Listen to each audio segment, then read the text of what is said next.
Greetings everyone, my name is Captain Jack and welcome to Trek Central. You're joining us just in time for the holiday season as we're unboxing, or rather we've already unboxed it, but we're going to show you anyway, the official Enterprise D Countdown Character Advent Calendar. This is of course for the holiday season. Now coming in at about £80 or $79.99 here in the UK, regional equivalents are on screen now, you can pick up an Enterprise D Advent Calendar, meaning every day from the 1st of December and the run up to Christmas Day on the 25th, if you celebrate it on the 25th, and as some of you celebrate on the 24th in different countries, you can unbox and build your own Enterprise D. And honestly, it looks beautiful. You see some B-roll on screen right now. This is a very premium model. Now, as if the price point is near enough £80, meaning it's a little steep for some, especially for an advent calendar. However, if you shop around like all good shoppers, and with Black Friday arriving soon, you might be able to get yourself a bit of a discount here. Still, this is from Numskull products who've actually graciously gifted us today so we can review this, and I'm about to show you what it's like building it and going through it, as it was really fun to build actually. And you know, we've all wanted to build our own Enterprise D for quite some time, and this is actually a real sturdy model. You've got the gold sort of plated Delta here, you've got Picard's Enterprise D, just in time for Star Trek Picard Season 3 arriving in February 16th, I believe, next year, which is going to be awesome. Alright, enjoy the video and then we'll come back and talk more about this feature. Alright, so Numskull have gifted us some Christmas gifts this year. We've got the Advent Calendar, which is wrapped up at the minute, which we'll unbox in just a second.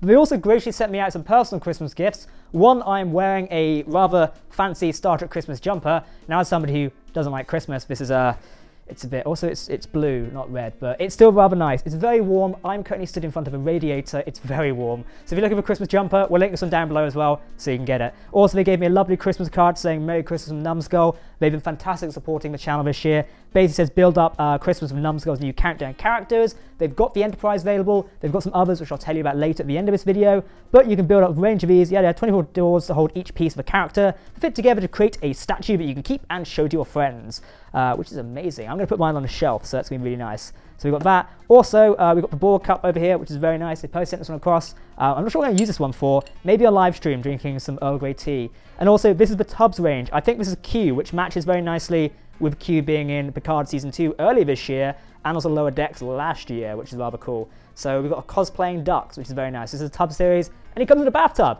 So yeah, I'm going to put him somewhere, maybe on the shelf. We'll see. Right, let's unwrap this a second, so we can actually get a sign of this and see what it looks like. Now, unwrapping skills. Mine aren't the best, so we're just going to dive in. We don't actually have a pair of scissors nearby, so I'm going to have to do this by hand. Let's just see if we can squeeze. Oh, okay, that works. It's like Christmas. You can wrap it off. Like, who doesn't do that on Christmas Day? I used to do it, and I'm 24. Hey, I can say that now, because technically by the time this video will be out, I will be 24. Much like Angry Mothers, Numskull have wrapped this rather well, so no kid can get into it. But I'm not sure if your guys' ones will come in wrapping paper. I don't think so, but ours did, and it looks beautiful. Look at that. There we go. Where's the actual front box of it? I think that's the front there. You can see Enterprise D Advent Calendar. She looks beautiful. Very nice. Let's clean this mess out the way, and we'll get into building it. Right, so we've unboxed some wrapping paper. So this is how the Enterprise D Advent Calendar comes. You've got the sort of drawers here. We can sort of like very much pull out here, and it's got the days on it. So we've got two there. There's one in this box. I don't think one is in this box. So we're going to have to take these out and investigate where it goes. But basically, as I explained earlier in the intro, we are building our own Enterprise D here. You know, Picard's flagship. Something, you know, we may be seeing it sometime soon. We don't know. Let's see what Picard Season 3 holds, because who knows. But we need to start box number 1. So let's put these over here. And that'll be very nicely. It's a very nice advent calendar. It reminds me of building this thing behind me where it comes in sort of select boxes here. So we've got number 1. It's presented rather nicely, to be fair, because you've got number 1 here, number 3, number 12. That's 21 actually. It's upside down for me. Let's see if we can break it out. I try not to damage a box, but they're a little bit in there. Right, so let's see. If we'll put this one over here a second. Okay, so this unboxing here, we can take out the number 1 part, which looks to be a Starfleet Delta. I think this is the base plate, so we'll try and not make a mess of putting these boxes anywhere. So we'll just put one over there. This here is the Starfleet Delta base plate. So this is what our Enterprise D model is going to sit on. So that looks cool. We place it there, boom. And we'll crack on building a few more and see how far we get. So we've got to find door number 2, which was somewhere around here. I think it was at the bottom. Typically, I've put it at, there we go. So door number 2 is a big one as well. Let's see what we can crack into and find. This looks like something that goes on the, oh look, it's a gold base plate. Ah, for a gold Delta. Now, I believe we just snap these together. Hopefully, because this is going to go rather wrong, if not the other way around. Can we just like place it on here? See, I'm not wearing my glasses at the minute, so I can't tell what we're doing. But and there you go.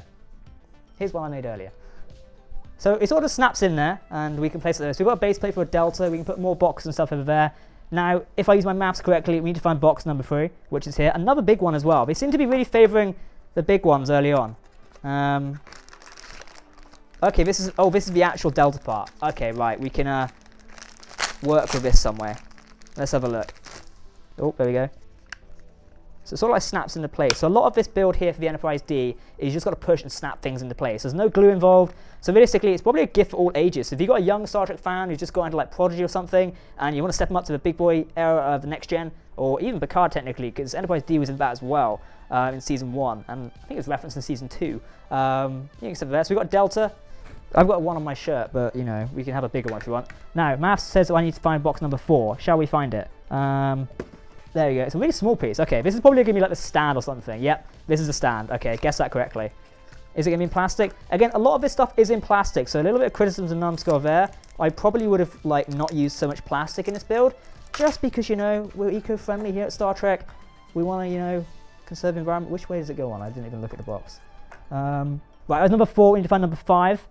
Oh, number 5 is a big one. Okay, now I imagine number 5 is either going to be the drive set. Yep, it's the drive section. So you can see on the box, it's clearly labelled basically what section we're working on. So this here is the underside of the drive section. Oh, it's quite a big piece. Look at that. Now, those who might remember, another company who are sadly no longer with us tried doing a build your own Enterprise D thing, which was massive. We've actually got the parts to that, but can never complete it. So instead, we are here, thankfully to Numskull, who sent this one out for us, doing this instead. Now, how does this place on here? Is that... Okay, this is the other way around, right. The instructions are a little bit iffy on like where and where you place certain things, so... Luckily, it doesn't allow you to place it the wrong way around. Cool, that one's there. Just got to be careful not to break these. So number 6 is next, that was 5. Okay, so this is the top of the drive section, you can see on the box there. Very nice. Right, so this was number 6, wasn't it? Oh, no, this is number 6, there you go. It's on a box here. So this one, we just sort of place it down here. So placing down the sort of like top of the drive section. So this would be Geordi and his engineers are working. And we've got the warp core, sadly destroyed in Star Trek Generations when, you know, they were driving the ship and it blew up. Blame some Klingons. And look, we've actually got the deflector dish there. We do need to put the bit of the deflector in, so we need to find box number 7. Some of these boxes are very fiddly to get into. And we look at that, some more plastic. Right, let's go. We've got a nacelle piece here. So which one does this go on? I think it's going to go on any of them. So we're going to try on this side first to see if that fits. I don't feel like pressing in too hard. There we go, perfect. So one thing I'd recommend is when you're pressing these pieces, you obviously got to use a bit of force to get them to snap into place, but don't press too hard because you don't want to break your model, and that way it'd be really upset, especially for Christmas. Now don't forget, there's 24 days here, so it's 24 doors essentially. You can use this as a Christmas advent calendar and work your way up to it essentially. We're building it here to show you guys and see if you want to actually get it. The prices I said were in the intro section, and we'll go over it again at the end of the stream, or at the end of the video, but you know, take that into consideration. But we're just building it so you can enjoy it. So we need to find number 8, I think. Is it 8? That's a 9, 8. This just places on top. Okay, cool. So we should just be able to place this in here, like that. And has that gone on nicely? That has. Bada bing, bada boom. There you go. We've got one nacelle coming along nicely. Now we need number 9. I reckon this is going to be the other nacelle now. Already this model is taking in some like size, to be fair. Like, it looks really cool. For a little model you're going to get. Now, we'll go over whether the price is worth it later. But, it's quite nice. Also, that was a rather large box just at the end of the nacelle there, sort of buzzard collectors. Okay. And again, more plastic. Surely they could have done away with not so much plastic, but okay, you know, it is what it is ultimately. Boom, there we go. Cool. So there you go, that's on there. Now, whether a bit clips onto there, I don't know. So we need to find number 10. And we just need to do that.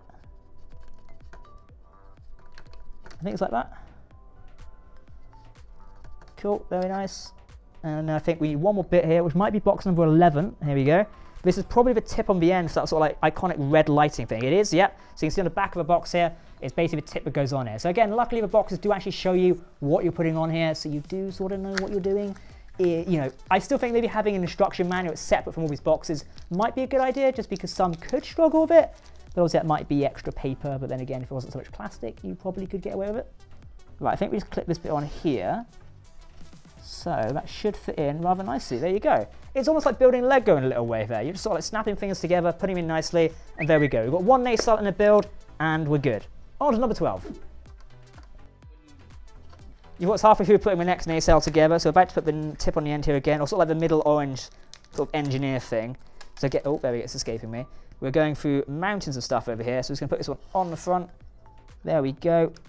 Boom. Very nice. Now, that was 14, I think it was. Yep, so 15. We're up to day 15 already. So if you're enjoying this and building it along, you're going to love it.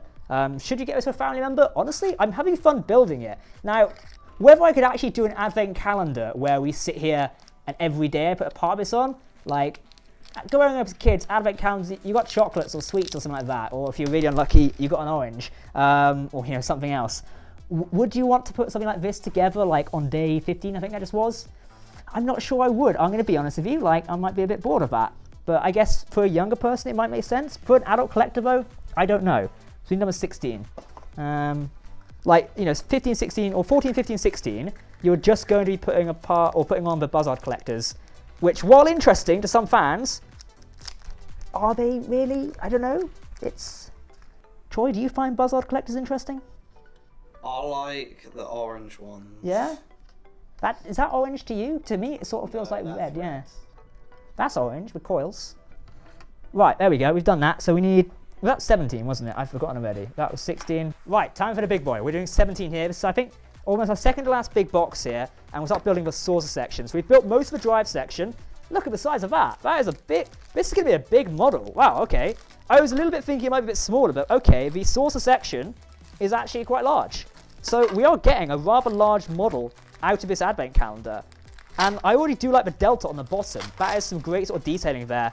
And to be fair, I think the quality of this, it is plastic in it. So it's not die-cast metal or anything. It is plastic, but it is sort of attention to detail rather well here. You've got NCC-1701-D, the iconic Enterprise D. Got the neck section here. Whether some details stand out, I'm not sure. So let's carefully put this one in here without breaking anything. My only concern with this build here is it's rather weighted. So like, but that does hold together. So there we go. I mean, alternatively, if you do break it, you could create a Star Trek Generations model and have it crashed in some dirt in your garden. So anything's possible, really. Or you could rescue it and redo the Enterprise D. Who would think of doing that as a good idea? I'm not quite sure where this goes. It just says put it into this. Oh, okay. Oh, these are the impulse engines. Right, right. Okay, now I'm on the right side. So I think we just got to put them into the saucer section. I can't really show you to how this is based, but Troy, would you like to move a bit closer and see if you can show anyone? I think you actually can, because I'm here. Okay, well, I think we've got to put the impulse drive in here. However, I actually can't, because I'm failing at doing so. Oh god. We'll cut back to you with one we made later. Oh, okay. Right, I succeeded. That was the challenging bit to put in there. That was like the back impulse drive. So if I spin the model around, you can see the impulse sections go in here. I think, if I remember correctly, these are the impulse drives of the source section. So they go in there, and they're a little bit difficult to put in. Now, I presume number 19 is going to be the same. Yep, it's the same thing. Here we go again. So we're going to have to put in the other aft impulse engine for the saucer here. Boom, there we go. Right, box number 20 is the big one. We've got another big one to work with, and this is the top of the saucer section. Very nice. Can you see I've got a mountain of boxes next to me? It's, you know, at least if you're doing this on a daily basis, you wouldn't make so much mess. But, you know, us here at Trek Central, do we believe in a clean environment? Of course we do. All of this will be recycled afterwards. Right, top of the sauce section now. This one should be pretty easy to put in. I think we just snap it into the top here. So, if I spin it around so you guys can see, I think we just line up the neck section, because we've got the impulse engine on the neck. And it's a little bit difficult to line up here. I think we just do this and just sort of press in. It should... It feels a bit creaky. Oh, there we go. Right, box 21. We are almost at the end of Christmas here. Sad times, I know. You are watching this in November, and the Christmas season hasn't begun, but they said, Jack, you should really wear a Christmas jumper through this, so that's what we're doing. And I'm basically like Grinch, so I don't really like Christmas. Well, I do, but it's, you know, it's not the best thing in the world. Right, 21 goes in nicely there. This is actually sort of the under-bridge module here, and also it lines the main shuttle bay. Did you know we've never actually seen the main shuttle bay in any of Star Trek Next Generation because they didn't have the budget for it? Though there was actually a brief sort of like fan game thing where you could explore the main shuttle, but we don't talk about that. Now it's placed into the top. Boom, there we go. You can see the bridge has been placed in, so we've almost completed most of the source section. Now we need to do some detailing. So we need to do the underside section in a minute, which will be where the Enterprise D's captain's yacht is supposed to be, but you know, that's a controversial subject. Boom, there we go. That one's placed in nice, as you can see, sort of the captain's yacht area. Finally, on door number 24, or box number 24, we've got the deflector dish. We all remember when they used this in the Best of Both Worlds to sort of defeat Locutus of Borg. Didn't really work though, did it? I mean, it was a good forward plan, Riker, but come on, man. Put some effort in. Right, the deflector dish is actually quite nicely designed. Now I think we've just got to slot this in at the start here. I would show you this, but it's really finicky to put in. There we go, boom. You can sort of see the deflector dish is put in there, and that is our Enterprise D model, built in record time. Probably not, but if you're doing this as a daily advent calendar, you'll know what I mean. So there we go, you just enjoyed me somewhat building it. We might have skipped a few bits just because it was getting a little bit long, but the benefit of the Enterprise D model is it doesn't require any glue, meaning you can sort of put it together just with your hands like you saw I do. You easily push bits in there, it connects them. It's not a high-tech model like some other build your own Enterprise D where we'd have glue and soldering and stuff like that. This is a simple collector's model with a bit of a high price point, so keep that in mind. But the benefit is you could buy this yourself and build it in time for Christmas to gift to somebody, or you could just build it yourself as your own advent calendar. I know there's some of you out there right now who probably want a cheeky Star Trek advent calendar. Last year we had one as well from a different company. This one from Numskull here is the official one this year, and it is beautiful. And I've got to say, as models go, this one is actually highly detailed. For example, you've seen some of the B-roll we're doing now. You've got the nameplate on here for Enterprise. Some of the writing does overlap a little bit, but you know, the scale it's on, you can sort of allow it. But it's got some attention to detail. You've got the main shuttle bay, for example. On the underside, you've got the deflector dish round front. You've got the captain's sort of yacht and lounge area, I guess we call it. You've also got the bridge section here, which is really nice, and the escape pods and the details on the source section. All the windows lined out there, it does look like the Enterprise D. So yeah, that's pretty much it. It's a fantastic advent calendar. My only qualms with this would be, there is an exceptional amount of plastic in the box. When we're unboxing each item, is there a need for every item to be plastic wrapped? Yes, obviously you want to protect what you're buying, that does make sense. However, it's already in cardboard boxes, so you'd think it would be okay, but regardless. Now, Numskull are actually doing a few other Christmas products this year. I'm actually styling one right now. This is the Star Trek Christmas sweater. I do believe this comes in yellow and blue. I've got a blue version as didn't fancy operations. I'm more of a science man myself. Science leads after all. So we've got this one. I'm not sure if they're doing a command red one, but you can shop around on their website. We'll leave some links down below in the bottom of this video. Also, the link to the Enterprise D is down below, so make sure to go and purchase that one if you're interested in getting a Star Trek advent calendar. Again, the price comes in at £79 or £80 roughly, give or tax. And obviously we'll put your regional equivalents on screen right now. Numskull are also doing a range of other Star Trek products, including sort of cups here. We've obviously got the Borg cube one here, also the Borg drone one, which is very nice. It's Borg. So this is Cos cups, I believe they're called. And it's really nice details. You've got a bit of rubber around here, sort of protect you, so you can use hot drinks in this. And it's China as well, so you can put a lot of stuff in there. It's a good volume as well. I'm definitely going to be drinking some Earl Grey tea out of this. Also, we've got the tubs range. This has been a long-standing thing for Numskull. We've got the Q one here, just in time for John Delancey's return in Season 2, which is really nice, so I'm glad to give this one out to us, and you can go and pick up these products on their website.